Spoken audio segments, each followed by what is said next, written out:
والله الذي لا إله إلا هو لو صدقنا مع الله ثم صدقنا في طاعة ولي الأمر ثم صدق ولي الأمر في طاعة أهل الله إنه ما يتغلب علينا الحوثي عميل اليهود والنصارى، والله ما يتغلب علينا المستأجر الذي يستأجر ويحاربنا ويدعينا أن احنا دواعش وأن احنا تكفيريين وأن احنا تبع أمريكا. نحن ما عندنا أمريكا، أمريكا في بلادها يغزيها ويغزي ويفجر المساجد والمنازل والخطوط والمدارس ويكبر الله أكبر الموت لأمريكا.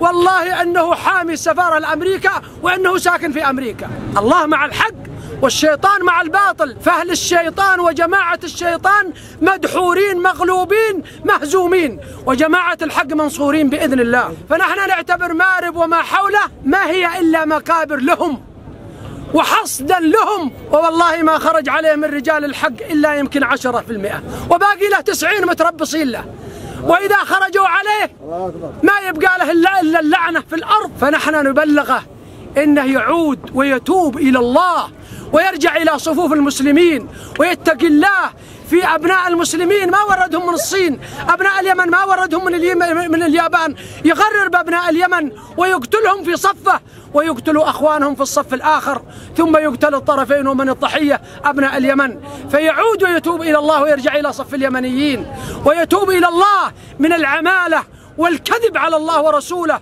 والكذب على المسلمين.